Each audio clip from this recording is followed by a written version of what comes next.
U.S. prosecutors unseal the indictment of a former U.S. Air Force counterintelligence specialist on charges she conspired to commit espionage on behalf of Iran. The U.S. Treasury Department announces further sanctions on Iranian individuals and one organization named in that indictment. 2 alleged members of Apophis Squad are indicted, and whatever became of all the data stolen from Equifax? That information's apparently not for sale on the dark web.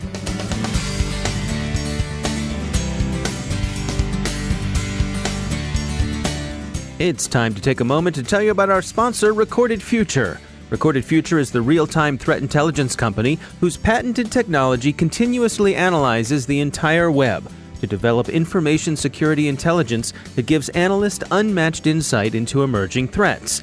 And when analytical talent is as scarce and pricey as it is today, every enterprise can benefit from technology that makes your security teams more productive than ever. We here at the CyberWire have long been subscribers to Recorded Future's Cyber Daily, and if it helps us, we're confident it will help you too.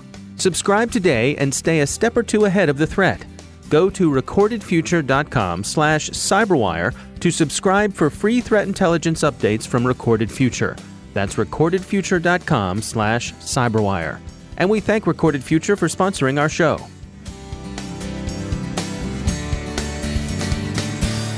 The CyberWire podcast is made possible in part by RSA Conference, taking place March 4th through the 8th at the Moscone Center in San Francisco. The CyberWire is a proud media sponsor of RSA Conference, where the world talks security. Learn more and register today at rsaconference.com/cyberwire19. From the CyberWire studios at Data Tribe, I'm Dave Bittner with your CyberWire summary for Thursday, February 14th, 2019. Today's news has a great deal to do with espionage. This time, the espionage in question is, according to the U.S. Departments of Justice and the Treasury, Iranian. The U.S. Department of Justice has unsealed an indictment against Monica E. Witt, now also known as Fatima Zahra. She's a former U.S. Air Force technical sergeant who served as a counterintelligence specialist and Farsi linguist between 1997 and 2008. After leaving the Air Force in 2008, she continued to work as a government contractor, first briefly for Booz Allen Hamilton, and then for around 2 years for Shenega Federal Systems. Before she defected to Iran in 2013, the Washington Post reports, the FBI warned her she was probably the target of recruitment by Iranian intelligence, and she promised to be careful if she returned to Iran, and also promised not to give Iran classified material. The indictment charges, of course, that she did exactly that. Recruitment there was, according to the Justice Department. A quite public turn in sympathies was marked by her attendance of a New Horizons organization conference in Iran on Hollywoodism, that is, the depravity of American popular culture. The indictment alleges that after her defection, Ms. Witt created dossiers, target packages, for Iranian intelligence services on her former colleagues in counterintelligence, thereby contributing to the social engineering of U.S. security and intelligence personnel. The indictment indicates that there were 6 manners, ways, and means of the conspiracy by which Ms. Witt is alleged to have committed espionage. She used her position as a special agent with the Air Force Office of Special Investigations to gain access to classified information. She traveled to Iran, where she identified herself as a U.S. military veteran. She met with members of Iran's Islamic Revolutionary Guard Corps and expressed a desire to defect to Iran. She provided her bona fides to the Revolutionary Guard to demonstrate that she was willing and able to pass them information that would interest them. She created target packages to enable the Iranian government to target U.S. counterintelligence agents. Finally, the indictment says, she provided U.S. national defense information to the Iranian government. 4 Iranian nationals were also indicted. They're referred to collectively as the cyber conspirators because they acted against at least 8 U.S. operators, counterintelligence agents, using various social engineering techniques to compromise them and gain access to their organizational networks. The social engineering techniques include spear phishing, fraudulent use of stolen identities, and at least one catfish. These attempts seem to have been at least partially successful. All 8 of the U.S. agents whom the cyber conspirators approached had at one time the Justice Department said in a public statement, worked or interacted with Monica Witt.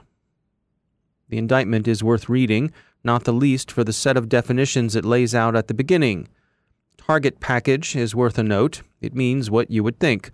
A target package, according to the Air Force Office of Special Investigations, is, quote, a document or set of documents assembled to enable an intelligence or military unit to find, fix, track, and neutralize a threat, end quote. A human target package of the kind Miss Witt is alleged to have prepared on her former colleagues includes not only the targeted person's official position, but an analysis of personal vulnerabilities or other opportunities to exploit the individual and confirmation of the identity and location of the individual. It also recommends a neutralization plan, where neutralization might include apprehension, recruitment, cyber exploitation, or capture-kill operations. In this case, the cyber conspirators are thought to have carried out such neutralization plans. This kind of social engineering is traditional espionage craft carried out in cyberspace. Needless to say, Ms. Witt is not in U.S. custody. She's probably still in Iran. Apparently, she was a volunteer whose eagerness to serve put some Iranian intelligence officers on their guard, suspecting she herself might be used against them. But ultimately, they apparently decided that she was the genuine article, an ideological motivated asset. In her frustration with Iranian slowness, Ms. Witt apparently considered going to either WikiLeaks or the Russians instead, but her heart appears to have been in Tehran. In a coordinated action, the US Treasury Department announced sanctions against the 4 Iranians and the New Horizons organization, a now notorious front group of the Revolutionary Guard. Researchers at Nokia recently published the latest version of their threat intelligence report. Kevin McNamee is director of the Nokia Threat Intelligence Lab. The main thing that we found in this report was the increase in IoT botnets, rogue IoT devices on the internet. These devices are being collected, gathered together, and formed into botnets that can be used primarily for DDoS attacks. They are also used for credential stuffing. They're used for coin mining, and also used for identity theft.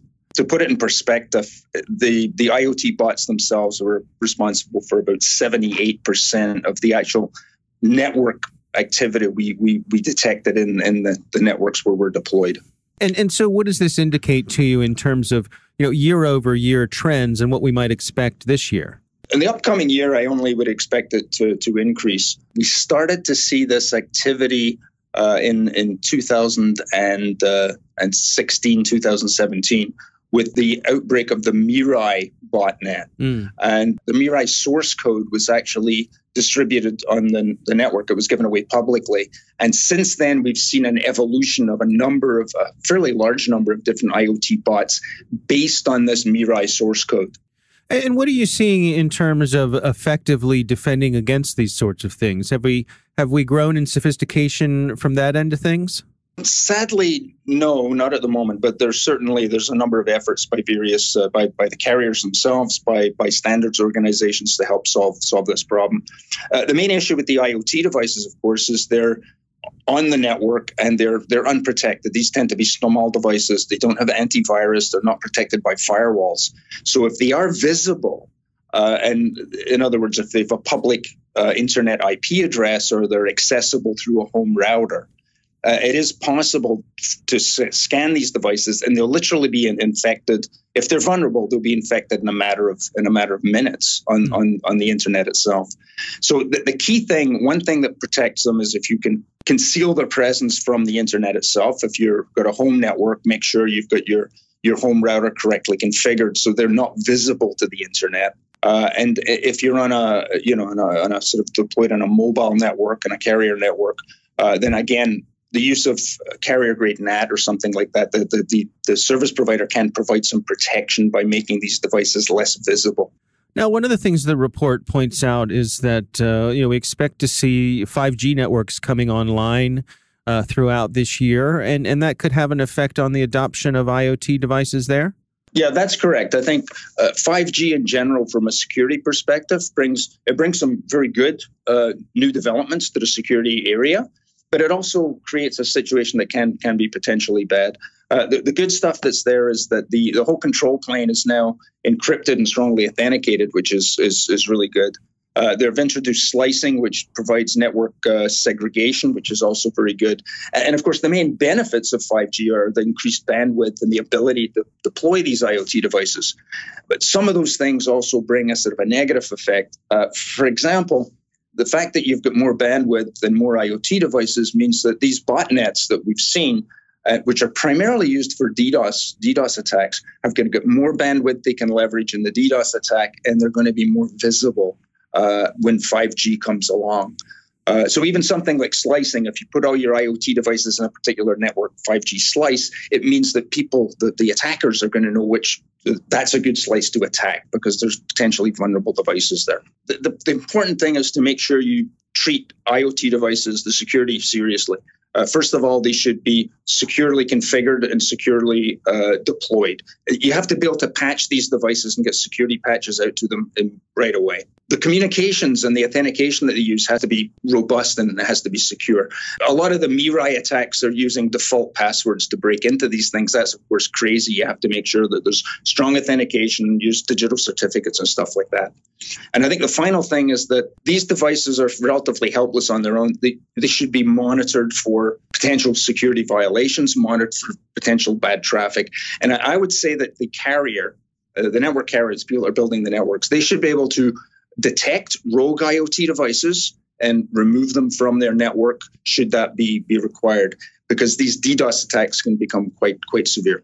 That's Kevin McNamee from Nokia. You can find their threat intelligence report on their website. Here's another bit of espionage news. Stolen PII usually turns up for sale in some dark web market, of course. That's the typical way criminals monetize their take. But curiously, that apparently hasn't happened with the data lost in 2017's big Equifax breach. The information's nowhere to be found. CNBC has been speaking with sources who are convinced that a foreign intelligence service has the data, and indeed that a foreign intelligence service was responsible for hacking it in the first place. It's of course possible that a common criminal stole the information and then decided it was too hot to fence, but that's looking increasingly unlikely. PII are of course useful in social engineering, that is, in recruiting agents. Who might have been responsible is unknown. After all the creepy allegations and suspicions of espionage, it's almost with relief that we turn to more ordinary, squalid, motiveless cybercrime, and nobody does squalid and motiveless better than the creeps of Apophis Squad. We hope soon to be able to say did, putting them in the past tense. A leading alleged Apophis Squad skid, Mr. Timothy Dalton Vaughn, whose hacker names include HDG0, Wanted by Feds, and Xavier Farbell, was indicted by the feds after his identity was compromised via a hacked gaming site. That an Apophis Squad member should be hoisted on his gaming petard seems almost too good to be true, but there you have it. One of his alleged confederates, Mr. George Duke Cohen, was also indicted. Their alleged activities include swatting, DDoS, doxing, bomb threats, bogus 911 calls, phony reports of airliner hijackings. In short, the whole sad customary run of skid lulls. There was a criminal commerce angle to some of their misbehavior. They are said to have advertised their services online. If you had a grudge against your high school, for example, for a small consideration, Mr. Vaughn and Duke Cohen would allegedly shoot off a bomb threat to shake things up. Should they be found guilty, and hey, they're entitled to the presumption of innocence, may their names be forgotten, may they be placed where they will do no further harm. And one hopes where they will be rehabilitated. Now a moment to tell you about our sponsor, Observe It. The greatest threat to businesses today isn't the outsider trying to get in. It's the people you trust, the ones who already have the keys. Your employees, contractors, and privileged users. In fact, a whopping 60% of online attacks today are carried out by insiders. Can you afford to ignore this real and growing threat? With Observe It, you don't have to. See, most security tools only analyze computer, network, or system data. But to stop insider threats, you need to see what users are doing before an incident occurs. Observit combats insider threats by enabling your security team to detect risky activity, investigate in minutes, effectively respond, and stop data loss. Want to see it in action for yourself? Try Observit for free. No installation required.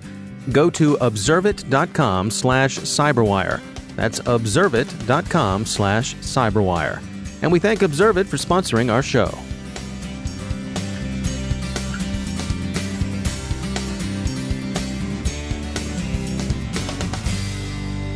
And joining me once again is Malek Ben Salem. She's the Senior R&D Manager for Security at Accenture Labs. Malek, it's great to have you back. We wanted to touch today on security when it comes to containers, and specifically some stuff you wanted to share about reducing the attack surface. What do you have for us today? Yeah, so this is research that we've conducted over last year and that we've recently published at Black Hat Europe. And the research looked at public container images. We know that a lot of people use the existing public container images, which are full of vulnerabilities, unfortunately. These are container images that are available on Docker Hub, for instance. They're official Docker images that people reuse because, they think they're the standard. The problem is that, as I mentioned, these have potentially thousands of vulnerabilities. So if you think about a container, runs or is supposed to run one single application. Just like Unix tools, containers should be atomic in nature. They perform one task, but they should perform it very efficiently, which means that a container should be developed to run just that one application that it needs to run. And only the required libraries, the required binaries, files, and network protocols that are required to support that application should be part of the container. Now, this is not the case for the container images that we see out there. These images are used over and over by developers, and they contain vulnerabilities that get carried over to many new operational environments. So in our research, we've developed a tool that profiles the application running on each container. It identifies the subset of resources that are essential for that application to run correctly and to perform its normal operations. And the profiling is container-wide. It's very fine-grained. So it comes back with that subset of required libraries, binaries, etc. And it strips out, removes the other libraries that are not required for that application. What this does eventually then is that it removes all the vulnerabilities associated with those libraries that are not needed for that application. Therefore, it reduces the attack surface for these containers. So according to our study, we've been able to remove 50 to 70% of vulnerabilities for these containers, these container images that are out there without impacting the application's functionality.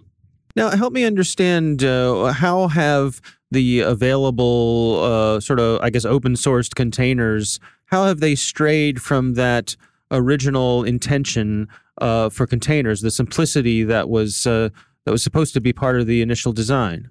Well, I guess it's just, as we know, people like to reuse stuff. Developers are lazy when they can reuse stuff. They don't bother to create a minimal image.